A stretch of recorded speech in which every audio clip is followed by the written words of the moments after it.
You are listening to the Writer's Block. I am horror author James Hershey Jr. It's time for a truth bomb.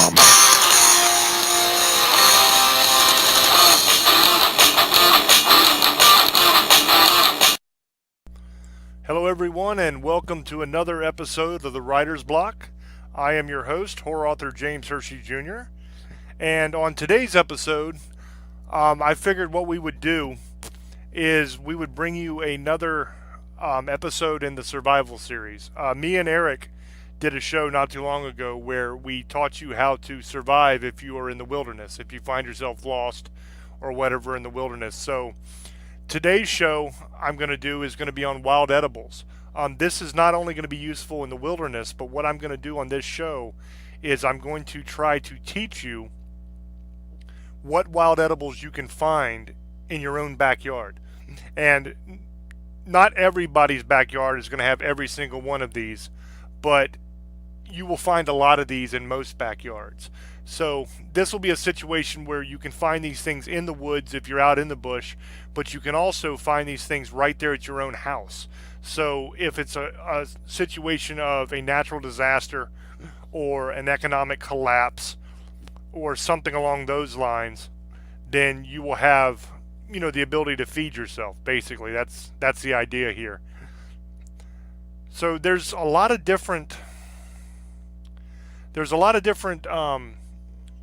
different things that you can find pretty much everywhere. Okay. So what I'm going to do is I'm just going to kind of go through a list here. I'm going to tell you what the thing is, and then I'm going to tell you, basically what parts of it you can eat and all that kind of stuff. The first thing on the list is going to be violets. Violets are found in most people's yards and most parks and places like that. On violets, the leaves and the stems can be eaten. You can either eat them raw or you can cook them. And they have a very, very mild flavor. So they're not going to be like real tart or spicy or anything like that. A lot of edibles you eat sometimes are real bitter and stuff, but these are going to have a nice mild flavor. So they're going to be decent. The flowers are going to be a little bit tart. Okay, they're aromatic obviously because they're flowers, so they're gonna have that flowery smell, and they're gonna taste a little bit tart, but they're really good for mixing like with desserts and stuff. Like if you have something sweet, then you can add the violets to that. Or I mean, literally, if it's a situation where you're trying to survive and you see some violets on the ground, knock yourself out. I mean, everybody knows what a violet looks like. Pretty much everybody knows what a violet looks like. It's a purplish flower with leaves. Okay, so that's the first one. The second one is going to be lesser celandine. Now this plant is one. It's got like a little yellow flower, but it's actually best to eat it before it flowers. And when you eat this plant, you always want to cook it first, okay? Because it contains a toxic compound. So if you don't cook it before you eat it, it'll make you sick. But if you cook it, the heat breaks that toxic compound down, and it's perfectly fine to eat. It's a good plant to mess with. Like a lot of times you don't want to mess with stuff you have to cook first because it's toxic. If you don't, it's better just to let that go and not do it. But in this case, this is worth doing because it provides a lot of vitamin C. And as you know, vitamin C is very important, not only to your immune system and all that kind of stuff like everybody knows, but if you remember the stories of pirates and a lot of people that used to sail the seas, fishermen and stuff like that, when they were out in the old days on very long trips, they would suffer something called scurvy. And what scurvy is a disease that is brought on by lack of vitamin C. So lesser celandine will be a plant that will really help give you vitamin C. So that's why I put that on the list. The next one on the list is going to be primrose. Okay, now primrose is a kind of cool plant because you'll usually find it growing, like if you have a patio or like one of those things where you have those little, those little paving stones, those little square paving stones. If you have something like that out in your yard, a lot of times you'll find it growing there. You'll also find it lots of times in the cracks of sidewalks. It likes to grow through. It's one of those like super plants that just wants to live no matter what. They're very hard to get rid of and kill. Some people get annoyed with them because they mess up their lawn, but it's edible, so it's not a bad thing. It has green leaves. It has a white it's a flower. It has white petals on the outside, and the inside of the petals, like in the middle section, is going to be yellow. And then there's going to be like a little green dot in the middle of the yellow. And that's primrose. Okay? You can eat the flowers. Okay? They smell and they taste kind of like a rose, if that makes sense. And you can even use primrose to make wine and stuff, which is all good. So I mean that's a good plant that you can find pretty much all the time because it's a hardy plant that loves to survive. So you can definitely find that in most people's yards. The next one is going to be something called annual honesty, or the scientific name is something like Luminaria annua or something like that. It's actually part of the mustard family. Okay, and the flowers, the leaves when they're young, and the seed pods can all be eaten. Okay, the leaves when they get a little bit older, they can also be eaten, but they get tougher. Okay, you can take the seeds and you can actually kind of crush those up with a mortar and pestle or your knife or your boot heel if you want to. I mean, whatever you want to crush it with, really, a rock. And you crush the seeds up and you can turn them into a mustard substitute. It tastes a lot like mustard because it's part of the mustard family. So that's good to be used as a condiment or just to eat it in salads or just as a survival food just to eat it. It's a really ornamental plant. It's really pretty. It may be part of the mustard family. And the seeds, like I said, you can make a mustard substitute that tastes a little bit like mustard, but the rest of the plant actually tastes like cabbage, which is it's kind of a strange thing. I don't understand exactly why that is, but it just is. It just tastes like cabbage. You can eat the flowers; they're the best part of it. But like I said, the young leaves, seed pods, all that stuff can be eaten as well. So that's another great plant that you can do. The next on the list is actually two plants, but I just put them together. You have wild field garlic and wild onions. Okay, both are unmistakable in nature. The only thing you're going to see above the ground is going to be the the top of the onion part. Like that, you know, when you see onions, like if you get those little bitty thin onions in the store, and they have that long green leaf-looking thing that comes off the top of it. That's what you're going to see coming out of the ground. Okay, and the reason I say they're unmistakable in nature is because both the wild field garlic and the wild onions, they smell very strongly of what they are.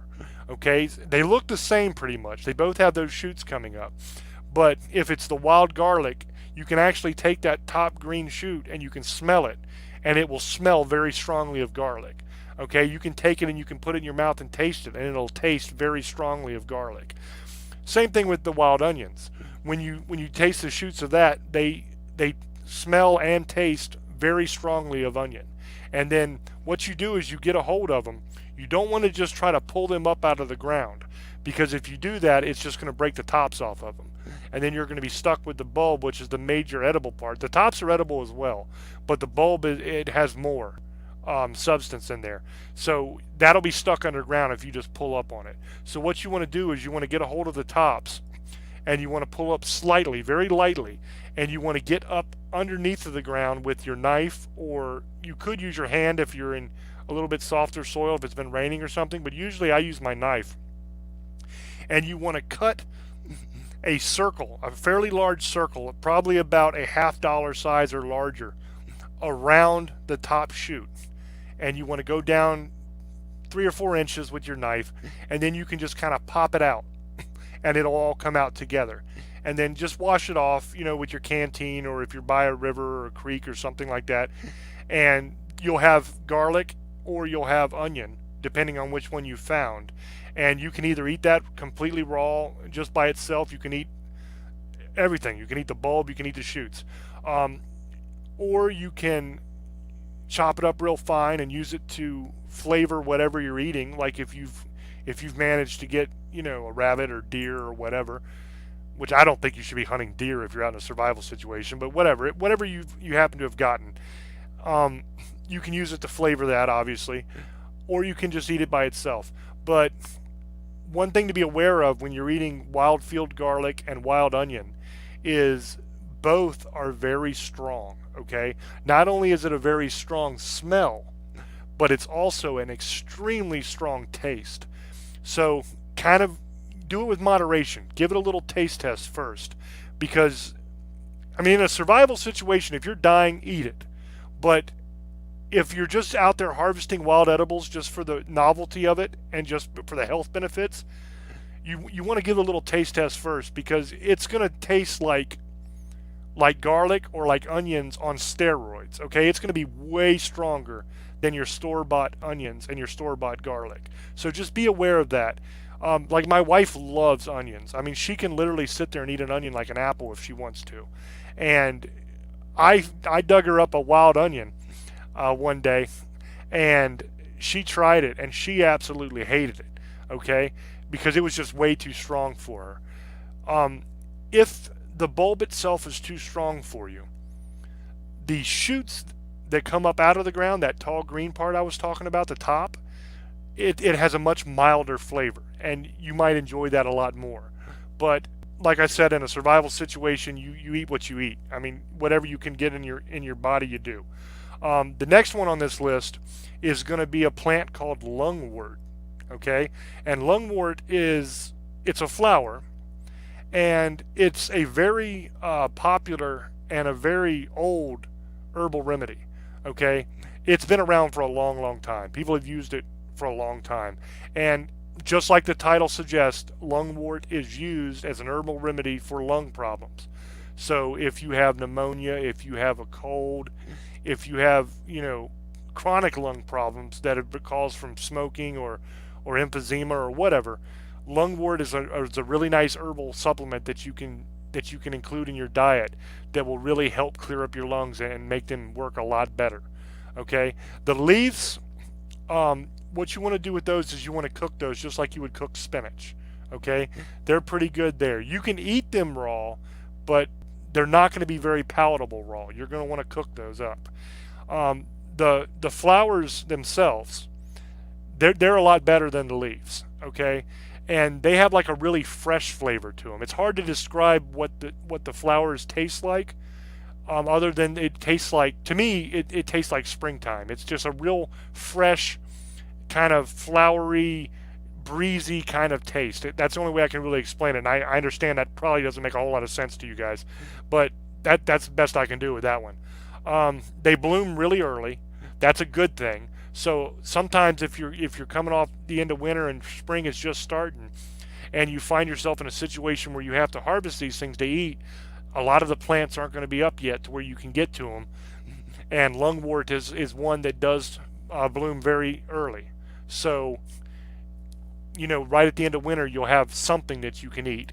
And that's another very important point that not a lot of people consider when they talk wild edibles and survival stuff is they think they can just go out there and grab all these plants that they know, but it depends on what time of year it is. There's certain times of year where there's nothing to harvest. I mean, in the middle of winter, it's going to be very hard for you to find anything to eat that's a wild edible. In the middle of winter, you're going to have to turn to eating things like pine needles.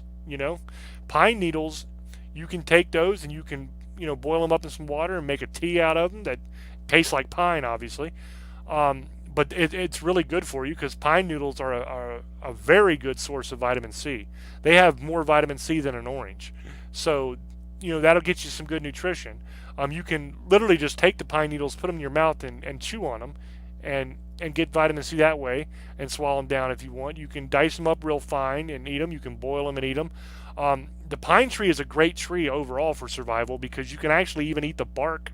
You can eat the bark on most trees, but the inner bark of a pine tree, it has like a piney taste and it's not that bad. Where the inner bark of a lot of different trees that you try to eat, they're very woody, obviously. That's kind of a no-brainer. But a lot of them don't taste too good. But the pine tree is decent, so there's a lot of survival there. But anyway, lungwort is a really good plant for harvesting right at the end of winter, right at the beginning of spring. So in that kind of no man's land where nothing's growing but it's starting to get nicer, this is one you can count on to be able to get some nutrition. The next one on the list is going to be daisies. Okay, now daisies, everybody knows what a daisy looks like. It's a flower, white flower, yellow middle. Everybody knows. I mean, I'm sure you've all seen it. Um, a daisy is one of those plants that's kind of a multi-purpose plant, okay? Because you can eat the greens and you can eat the petals, and you can even dig up the roots if you really were desperate. And you can eat them, and it's all good for you. But it also has medicinal purposes, okay? So that's good too. They use daisies for I'm not even going to try to list them because there's a bunch of different things you can use it for. But it's a good plant all around for you. Now, daisies are kind of bitter. That's the only problem with them. I mean, they're one of those plants that are very, very good for you, and they can help you in a lot of different ways, but they're not the best tasting thing in the world to eat. They are a little bit bitter. Okay, now the greens are going to be a lot more bitter than the flowers. Not only in daisies, but as a general rule all around when you're talking wild edibles. The green part is always going to be more bitter than the flower. The flower is going to be a lot milder or sweeter than the greens, okay? As a general rule, and daisies are no different. So we keep that in mind when you're eating daisies, especially if you're harvesting a bunch of different kinds of wild edibles to build a salad out of. Like you would not want to put daisies and dandelion greens in the same salad unless you're somebody that really likes bitter taste, because dandelion greens are very bitter as well. But daisies is a great choice because it can really help you as far as nutrition goes, and it can also help a lot of different things that are bothering you. And if you want that full list, just go ahead and Google it, and you can check it out. There's a bunch of different things that daisies will help you with. The next one on the list is going to be lemon balm. Okay, now lemon balm is an herb. Okay, this is one of the ones on the list that isn't a flower, it's an herb. So basically, it just looks like leaves. Okay, now at one point in the year, it does get a little bit of flowering on it, but it's not a what we would think of as a normal flower. Okay, but the leaves can be eaten, and the flowers, when they do come out, they can be eaten raw. You can also cook the leaves if you want to. You can actually take the entire plant, the leaves and the flowers when they come out, and you can dry them, and you can use them to make tea. You can do infusions with them. There's all kinds of different stuff, and not only is it good to eat, but it also has medicinal qualities. And the main thing that lemon balm is good for is that it's like nature's Valium, basically. It's a nerve calming plant. So it mellows you out, and it helps you relax, and it calms you down and enables you to kind of get a control of yourself a little bit. Plus, it has a nice flavor. I mean, obviously it tastes like lemon. You can tell that by the name, lemon balm. But it's actually pretty good. I mean, this is one of the ones that whenever I get to try it and have it, it doesn't feel like I'm surviving. You know what I mean? It doesn't feel like because everybody that does survival stuff and kind of keeps these skills sharp, and by practicing and stuff, they all know that there's certain things that are good survival foods, but they're really not very good foods. You know what I mean? They're not something that you would want to actually eat in your normal life. Lemon balm is one of those exceptions because lemon balm has a nice lemony flavor, and it's good for you. And after you eat it, you feel kind of nice. You know what I mean? You got a nice mellow feeling to you. You're nice and calm and relaxed and cool, and everything's cool, man. Same thing if you make the tea. It has the exact same effect. The only difference is when you make the tea, you're not getting all of the nutrition of the actual leaves, but it is what it is. The next one on the list is actually it's not a plant like what we would think of as like leaves, and it's not a flower. It's actually a weed, and it's an invasive weed actually. It's called garlic mustard. But the nice thing about garlic mustard is every single part of the plant is edible. Okay, you can eat the flowers that come out on it. You can eat the leaves. You can eat the roots, and you can eat the seeds. Okay, now there are different times of the year that it's best to eat different parts of this plant. And that's another thing that's kind of cool about garlic mustard. The reason I've kind of put it on this list, and one of the reasons why I really dig this plant, is because you can find it almost year round. Okay, it's one of those plants that you can find even when it gets kind of cold outside. Okay, and as a matter of fact, when it's cold outside is actually the best time to eat the leaves. Okay, so the leaves of the plants, you want to eat those when the temperature drops, when it's cold, because that's when they have the best taste. When the summer heat kind of comes and everything warms up, then the leaves of the garlic mustard get very bitter. They're still edible, okay? So don't get me wrong, you can still eat them. They won't hurt you, but they get very bitter. So this is another one. If you're harvesting it in the summer, you don't want to add these leaves to your salad if you've added daisy or dandelion leaves, because it's going to be a very, very bitter salad, and it's not going to be very palatable. Okay. Um, the flowers, you can do those as soon as they come out throughout their whole life. It doesn't really change the flavor. You can eat those whole. You can chop them up, put them in salads. You can dry them and make a tea, whatever you want to do with them. Flowers are pretty versatile. The roots, the best times to do those are early spring and late fall. Okay? Those are the 2 times a year where the roots are the best. They can be harvested and used and eaten year round, but they taste the best in the early spring and in the late fall. Or late fall. And that's when there's no flowers. So that's the easiest way to tell. If you look at the garlic mustard plant and there's no flowers on it, then you know that that's the time when the roots are going to be the tastiest. Unless it's a dead of winter, then you obviously know it's winter. But that's an easy way to tell. And you can actually take the roots, and instead of just eating them, you can eat them if you want. They're fine.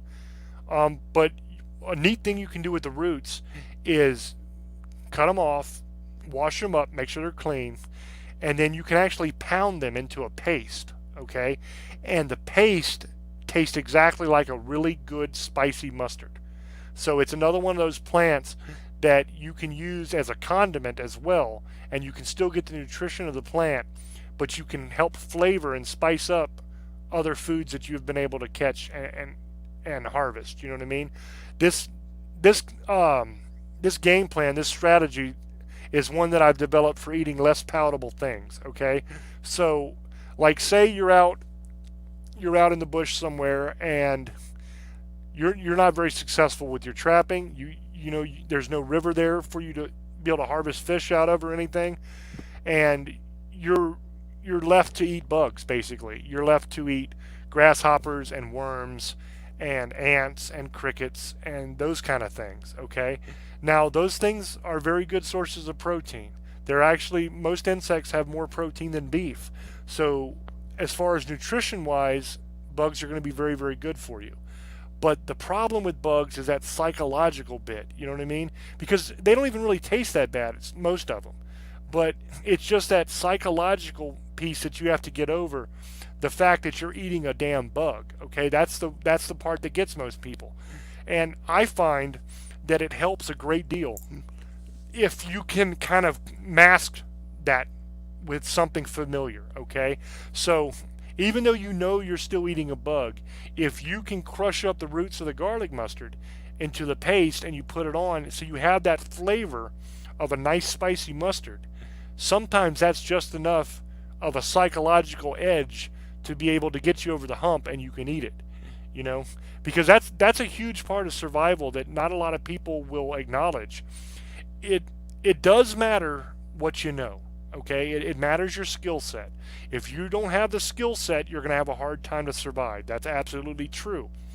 But in my opinion, probably at least 90% of survival is all in your mindset. It's mental.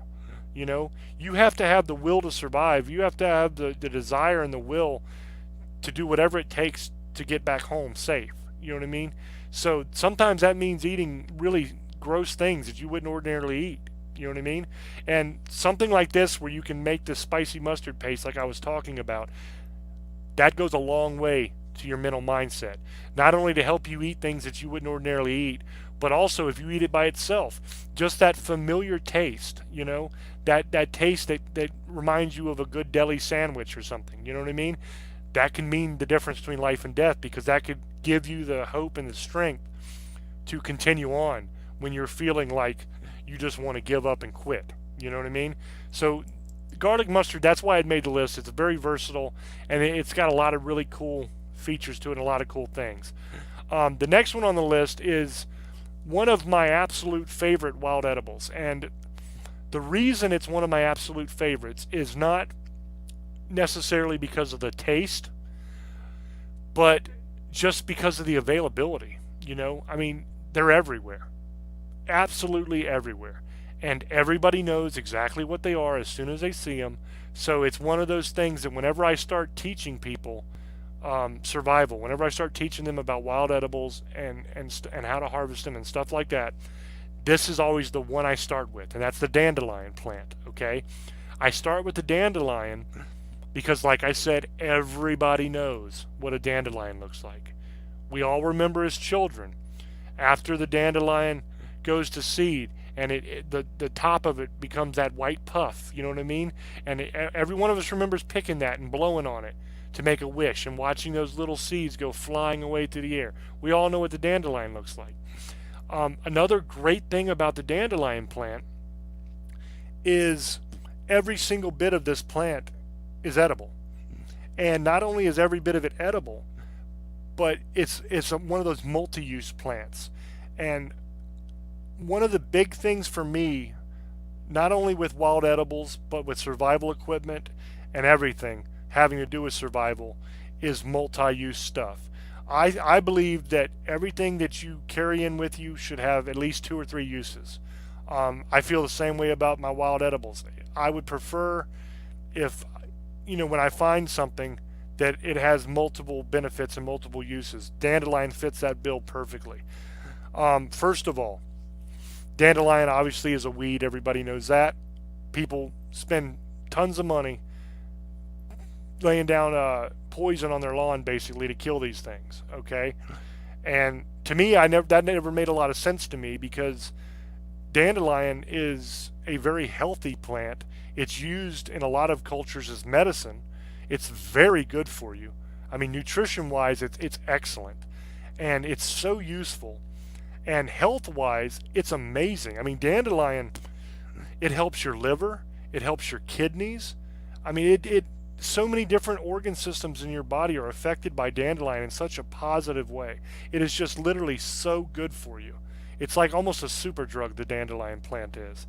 And we just kill it off in society because it interrupts our perfectly green lawn, which to me I've always thought was kind of silly. You know what I mean? But we'll go over the dandelion plant. Everything from the flower on top, okay, to all the greenery, which is the leaves, the stem, and also that little bitty piece underneath the flower, that green thing.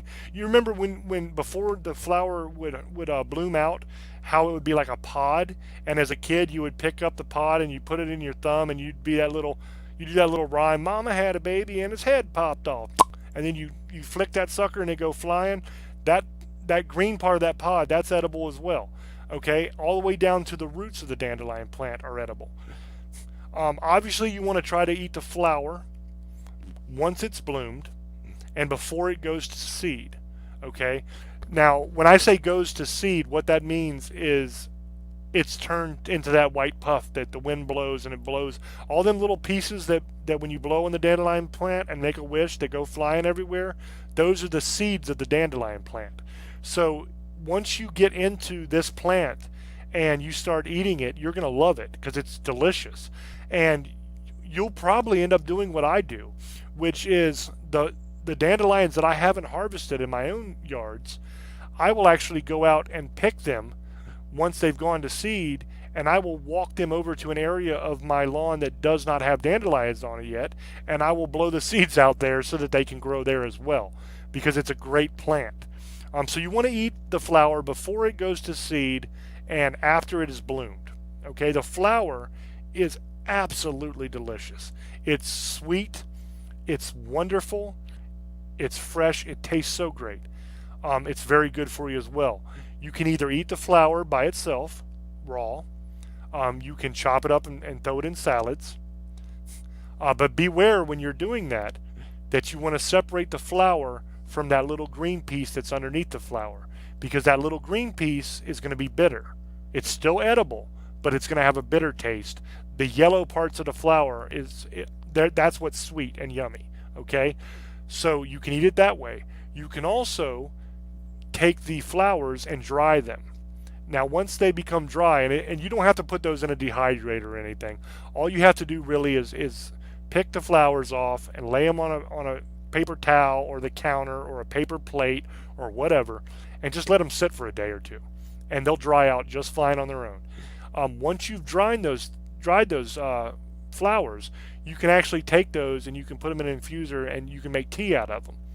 And it's very, very good for you. It works wonders for your liver and your kidneys, dandelion tea. It's so healthy. So that's another use for the flowers. Now, moving down the plant, you have that little green pieces underneath the flower and the stem. Okay? They're both edible. At some points of the year, the stem, when you break it apart, will have a like almost a milky white substance in it. Okay? It's fine. You can eat that. It's no problem at all. Not going to hurt you. Now, that goes against what the general rule is in nature. Whenever you're trying to decide if something is edible, if it has a milky white substance coming out of it, like liquid coming out of it, when you break it apart, in almost every case, you want to stay away from that. You do not want to eat it because it's going to be poisonous, okay? But dandelion is one of the rare exceptions to that rule. You can have a little bit of a milky white substance that comes when you break it apart, the stem, but it's perfectly fine. It's perfectly edible. It will not hurt you one bit. Moving down to the leaves of the dandelion plant, they are really good in salads. They can also be dried to make teas as well as the flowers. But every green part of the dandelion plant is going to be bitter, where the flower is sweet. So if you're using them in salads, just keep in mind it's going to have a bitter taste to it. It's not unpalatable. It's not terrible. It's just bitter. Okay? So keep that in mind. You don't want to mix dandelion greens with the daisies or the garlic mustard. You just don't want to do that because it's going to be too much bitter. Unless you're a person that really enjoys bitter. If you love bitter taste, then knock yourself out. Have fun with it. The leaves are going to be very, very nutritious as well. They have all the same benefits as the flower does. And they're actually a little bit stronger than the flower as far as the medicinal qualities of helping to cleanse the liver and the kidneys. They actually do a better job than the flower does. It's a lot more concentrated in the leaves, but they do have a more bitter taste. So if you make tea out of them, keep that in mind. It's going to be more bitter. You're going to have to add some kind of sweetener to it, whether you're using honey or sugar or stevia or whatever you use to sweeten your tea normally. You're going to have to add a little bit more to a dandelion tea made of the leaves because it's a lot more bitter. Now, when you make a dandelion tea out of the petals of the flower, I don't even add sweetener to it when I make it because it's delicious. I mean, the flowers themselves are wonderful. So I don't think there's any real need to sweeten them because it has a nice sweet taste anyway. But some people like a lot more sweet than I do. So they might add a little bit of sweetener, but with the leaves, you're definitely going to need to. Now, moving down underground with the roots. The roots, once you clean them off, they're completely edible. You can chop them up, put them in salads. You can eat them whole by themselves. You can boil them and eat them that way. That's all doable. Another really cool use for dandelion roots is you can dry those out, just like you do the leaves or the petals when you're going to make tea. But you can dry those out and then you're going to grind those up real fine. And then they actually are a really good coffee substitute. They look a lot like coffee and they have a coffee kind of taste to them when you prepare them. So if you're in a survival situation and you're fiending for coffee, you're used to having your coffee every day, if you find dandelion plants, you're good to go. You can dry the roots out and you can, make yourself some coffee. I mean, you're not going to get the same caffeine buzz you're going to get off of regular coffee, but psychologically it'll fill that hole for you. Chicory is another thing. The chicory root is very, very good. They used to use that as a coffee substitute as well. But you can also use the dandelion root in your normal everyday life to stretch your coffee. So you can dry out the dandelion roots and add it to your normal coffee, and it'll stretch it out and make it last a lot longer. So that's a really good thing. Also, anybody who lives down here in the South where I live, everybody down here knows about dandelion wine. Okay? That's another thing you can do with dandelions. That's really probably what most people do, to be honest with you, with dandelions, is make dandelion wine. Um, if you want to learn how to make dandelion wine, there's plenty of YouTube videos on that. You can check it out, Google it. It's not a very complicated process at all. It's your standard winemaking. You're just using dandelions.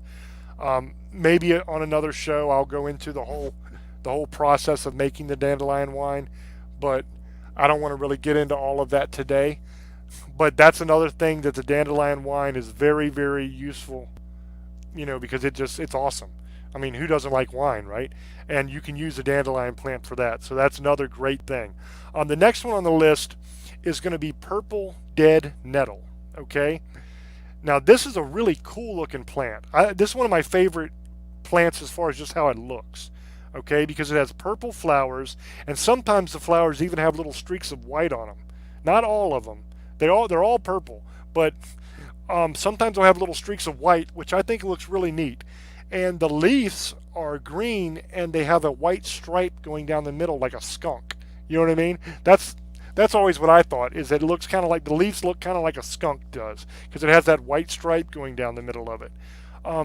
They're a really nice plant, to use. You can use them to garnish desserts if you want to. You can eat the leaves raw. You can eat them cooked. Okay? And there's a bunch of medicinal uses for this plant as well. A whole lot. It's good for most organ systems in the body. It's really good. If you want the complete list, you just Google it. It's purple dead nettle. This plant's a little bit different than the other nettle that we're familiar with, because most nettles, we call them stinging nettles, because they have those little damn barbs that when you touch them, they irritate your skin, and it hurts. Okay, and it'll get stuck up in your hand, and it'll just bug you for quite a while. The purple dead nettle does not do that. It does not have any stinging properties at all. Okay, so you can eat the leaves. You can either eat them raw. You can put them in salads like everything else. You can chop them up, add them to your stews or soups, or mix them in with your meatloafs or whatever you're doing. You can do it that way, or you can cook them also like you would cook a spinach or a kale. So they're really good. The flowers, you can eat the whole thing. It's wonderful. The next one on the list is the stinging nettles. Okay, now this is the ones that I was just talking about that'll get you. Okay, now these are they're kind of a pain in the ass, to be honest with you. But the reason they're on the list, and the reason they're worth the effort and the pain sometimes, is because they're like a super nutritious plant. I mean, they have tons of medicinal uses. So this is one of those plants that God put on earth that really is one of those things that are good for you in so many different ways. So if you come across the stinging nettle, and especially if you're out in a survival situation, it's definitely worth messing with it. Okay, and you can even actually make beer out of stinging nettles, which is kind of cool. And maybe we'll go over that in another show too. Maybe I'll do a show on if it's legal. I don't even know if it's legal to do that show, but I'll have to check into that, on different wines and beers and moonshines you can make out of all these different plants, because there's a lot of really cool stuff that we know up here in the mountains. It's like I said, it's nutritious. It's great medicinal plant. If you're going to eat the leaves, just kind of hold them down with a rock and kind of scrape them with your knife to get most of those stinging nettle parts off, the stinging, because they're not very pleasant, and you really don't want to get them in your tongue. You know what I mean? But like I said, it's in a survival situation. It's food, and it's also food that has a lot of nutrition, and it has medicinal qualities as well that can help you out. So it's one of those multi-use plants that I'm always talking about that I really, really dig. The next one on the list is actually one of the most abundant ones. Okay, it's called ground elder, and this is one that is like the bane of most gardeners' existence. Okay, because it is extremely, and I mean extremely, invasive. Once it gets into your yard or your garden, it'll take over everything if you don't get rid of it quickly. And the next thing you know, you'll just have ground elder everywhere. Okay, it's a super pain in the ass. But one of the best ways to control it is to just eat it. You know, just eat it. It's got a nice flavor. It tastes like herbs. You know what I mean? It's kind of like it tastes like a cross between like an herby kind of taste and like celery and parsley. You know what I mean? It's actually really good. Um, I don't know if that description made it sound very good, but trust me, it's actually a very good plant to eat. You can add it to salads. You can actually use it to make marinades. It works very well for marinades. Like if you want to marinate your meat, it's really good for a like a soup or a stew base. The same way you would use like celery and onions to make your soup base, you can substitute ground elder in there. Like especially if you're making like a wildlife stew, if you're out in the bush and you manage to catch some squirrel or some rabbits or some little rodents of some kind, and you're gonna make a stew out of it to try to stretch that meat. Ground elder is a great plant to add in there because it mimics that whole celery taste that you get when you make your base for your stews. Um, there's a lot of different things you can do with it, and it's I'm trying to describe how it looks. It's pretty much just leaves, and it's like almost like a. It's not really a vine, but it comes in kind of like a vine kind of shape, and it just spreads everywhere. And it's made up of small leaves that are bunched together. I don't know if that helps you. You can look up on Google Images ground elder, and you'll be able to see what it looks like. And it's one of those things that if you're lucky enough to have this in your yard, or if you're somebody that really takes care of your yard and cares what it looks like, if you're unlucky enough to have this in your yard, then in reality you're actually lucky because it is a delicious plant and it's very hard to get rid of it once it's there, like I said. So it's one of those things you can be guaranteed is going to keep coming back year after year, and you're going to be able to enjoy it. You're going to be able to eat it. And so those are some of the plants. Now, another thing I want to talk about that would fall into the category of wild edibles that are in your yard would be your different bushes and trees, okay? Because you can have the obvious ones like blueberry, blackberry, raspberry, bushes, okay? Delicious. Absolutely delicious. And they come back year after year after year. And the nice thing about blueberries and raspberries and blackberries is all you really have to do is plant a bush and they will begin spreading. And the next thing you know, after a couple years, they're going to be everywhere, all over your property. I planted a couple blackberry bushes, one on each end of the property. And I have a 30-acre piece of property here. It's a big old compound. And so I planted it on each side, okay, because I figured it would kind of meet in the middle eventually.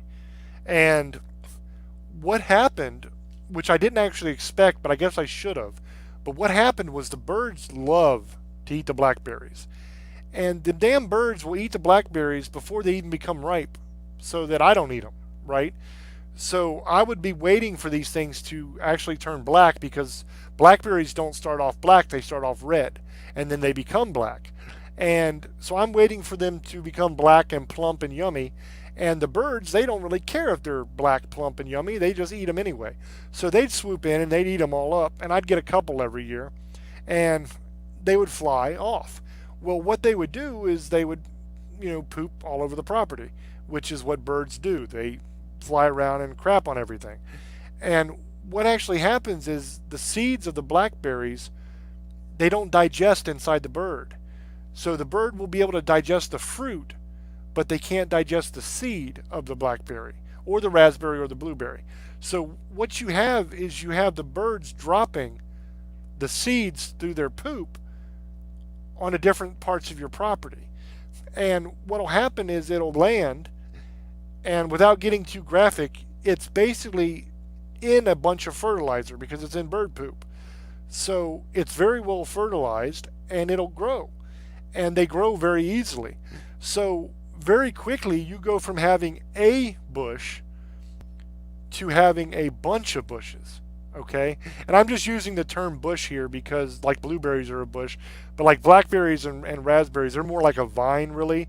I mean, they call them bushes, but they kind of just grow in vines all over your fence and all over trees and all over anything really. But they'll spread everywhere. And what the bird will poop over here, and then you'll have a bush that'll sprout up there, and then the bird will poop over on this side somewhere, and you'll have a bush that'll sprout up there, and then the next year, the birds will come in again and eat all your raspberries up, and then you'll have more bushes, and then they'll poop in different areas, and then you'll have more bushes. So very quickly it spreads. Within like 3 years, I had more blackberries than I can eat. I mean, this year I went out. I actually did a video on my YouTube channel. If you look up James Hershey Jr. on YouTube, you can find the video where I actually went out and I was showing on the video the process of the blackberries on my property turning from red to black, and what they look like and everything like that. And I mean, they're everywhere now. I got blackberry bushes all over my property now, and it's wonderful because I can go out and pick them. I can make jams, I can make jellies, I can make blackberry wine if I want to, or I could just freeze them and use them for cobblers or dessert toppings, like ice cream toppings, or just eat them as fruit, raw. I mean, there's all kinds of wonderful things you can do with these things. They're delicious. One thing you always want to do if you're eating a blackberry or a raspberry is you want to soak it for a little bit before you eat it. You don't really want to be eating it right off the bush if you can help it, because it actually has a bunch of little bugs in it. So if you soak it, all those bugs will come out and they'll be floating on top of the water, and then you can just drain the water off, and then your blackberries will be bug free. That's a little tip that not a lot of people know. But it's a wonderful plant. All of those are wonderful. Blueberries especially, they are super nutritious. And the nice thing about blackberries, if you are in the wild, is there are poisonous berries that look like blueberries. There are poisonous berries that look like raspberries. Okay? But there are no poisonous berries in nature that look like a blackberry. So if you find a blackberry while you're out in the bush, you can eat it. But make sure you know what a blackberry looks like. Okay? Don't just see a berry and say, well, it's a dark colored berry, I can eat it. If you know what a blackberry looks like and you find a blackberry in nature, you can eat that blackberry, because there is no blackberry that is poisonous. There's no mimic plant in nature that looks like the blackberry but is actually poisonous. So that's what makes a blackberry such a good find out in the woods, because you know you can eat it. And when you're in the bush, it's always a gamble when you eat something. You have to be 100% sure you know what you're eating. Okay? And okay, so now that's the bushes. Now you also have a bunch of different trees. On my property I have peach trees, pear trees, apple trees, plum trees, nectarine trees. I have a bunch of different trees that I've planted, different orchards, so that I can have all this fruit to harvest. That's another really good idea to do in your yard, because you never know what's going to happen. I mean, with the worldwide economy the way it is, it's only a matter of time, in my opinion, before we have a collapse. And then you're looking at something that's going to make the Great Depression look like the Roaring Twenties, And when that happens, you're going to have to be able to feed yourself. So if you take this information that you've learned today, and some different wild edibles that you can eat, and then if you've prepared yourself by planting blackberry bushes, raspberry bushes, blueberry bushes on your property, and you've planted some trees on your property, like apple trees or peach trees or pear trees or walnut trees or pecan trees. I have all of those trees on my property, and they put out wonderful fruit, you know what I mean? And it's a great thing because you can can that fruit, you can dehydrate that fruit every year, and you can put that food back so that when you need it, it's there. You know what I mean? The great thing about having a pecan tree or a walnut tree is you can harvest those nuts, and you can not only eat them as nuts, but you can just take them and put them in a food processor and hit the button and turn them into butter. Like you've heard of peanut butter? You can do the same thing with any nut. And all it is, there's no trick to it. All it is putting it in a food processor and turning it on. And you make peanut butter, you make almond butter, you make pecan butter, you make walnut butter. Now, if you wanted to be a little sweeter, like your peanut butter out of the jar that you buy at the store, then you just add some sweetener to it, whether that's stevia or sugar or honey or agave nectar, whatever you add for a sweetener, you can sweeten it to your taste. Or you can just eat it naturally. It's wonderful. So that's another thing that is a really great idea, because if you're prepared when the shit hits the fan, as they say, if you have done your work ahead of time and you have yourself a couple fruit trees, then you're good to go, because they're going to produce enough fruit to where you're going to be able to not only eat fruit, but you're going to be able to can fruit, and you're going to be able to dehydrate fruit so that you have it year round. So it'll be a food source for you year round, that you can supplement whatever else you're able to find with that stable food source. Now, the ones I would recommend the most planting would be your peach trees and your plum trees, okay? You can definitely plant pear, apple, all those other trees as well. But as far as the fruit trees go, I would go with the peach and the plum. The reason why is because you can literally take a peach off your peach tree, and you can take the pit out of that peach, okay? You can dry it out, and then you can crack the pit and get the seed out, and you can plant that seed and grow another peach tree.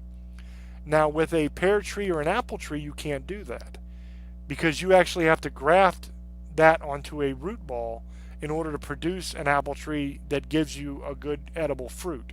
Because if you don't, if you just plant an apple seed, then you will grow a tree, but the problem is you don't know what you're going to get. You might get let's say you plant a seed from a Granny Smith apple, because you really love Granny Smith apples.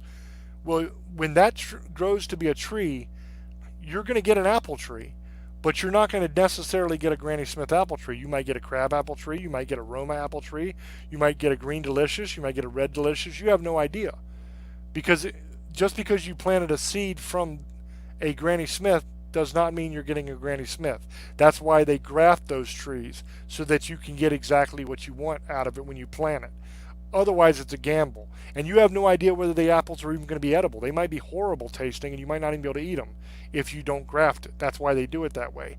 So that's why I would say go with the peach or the plum, because you can plant the pitch and you're going to get exactly the same kind of tree that you just got the fruit off of. That's a winner. The other thing I would plant would be whatever your favorite nut is. If you love pecans or you love walnuts, plant that. Make yourself some butter. That's a great source of protein, nuts are. And if you make it into walnut butter or pecan butter or whatever, then it will be able to be canned, and it'll last a long time, and it'll be a stable food source for you. And more importantly, it'll be a stable source of protein for you, which is huge when you're trying to stay alive. So I would definitely suggest that. Obviously, what you plant depends on where you live, and it depends on the size of your yard. If you're like me and you live out in the country and you have 30 acres, you can plant everything. And that's what I've done. I've planted everything I can think of, because I want to have a variety. Okay, but if you're more limited to space, then you're going to want to concentrate on the most important things, which is some kind of nut tree and some kind of tree that you can can easily. I would suggest peach, because peaches can very well. They're very yummy, and you can always plant the pits. You know what I mean? So it's a winner all around. So I hope that this episode has been informative. I hope that you've enjoyed it. I'm always kind of apprehensive when I do these kind of shows, because I don't know if they're going to be really enjoyable to listen to until after I'm done, because I'm throwing out a whole lot of information. They're meant to be informative and teach you something, but also I hope that they were pleasant to listen to. So I hope, like I said, you enjoyed the show. I'm here every Thursday night, 10 o'clock. Tonight I was a little bit late coming on, because we had the premiere of Ant-Man's new show, and that ran a little bit. It started a little bit late because we were trying to get it all figured out on how to get it going on Skype and all that, because it's a brand new thing, so we had to set it up. But I'm usually here every Thursday night at 10 o'clock on the channel. And I also make this show into a YouTube video that you can catch on my YouTube channel, James Hershey Jr. on YouTube. So you can catch all my old shows on that channel, and all the shows from the Revolution Broadcast Network will be on that channel. So definitely check that out. Tomorrow night we'll be doing another episode of Revolution Talk Radio with me and Old Boy, and that's going to be a really cool show. On that show, we normally do like paranormal conspiracy kind of stuff. It's really cool. On Saturday, we will be doing the We're Screwed show. That's me and Old Boy and Ant Man, and that's always a really fun show. They talk sports, we talk wrestling, we talk fighting, we talk all kinds of stuff, movies, everything. So it's kind of a variety show, and it's a really good one, and I hope you enjoy that. And then Ant Man will have his new sports show that'll be coming on, but I'm not exactly sure which day of the week we're going to end up doing that on. So please stay tuned to find that out. I listened to the premiere episode today, and it was a really good show, and it was really informative and really entertaining. So I hope you check that out. Um, Thank you guys so much for everything. Just want to tell you how much we appreciate you listening and how much we love you. And if you're watching this on the YouTube channel right now, please hit the like button and the subscribe button and check out the other videos. Thank you so much. We love you guys, and we'll talk to you next time. Bye bye.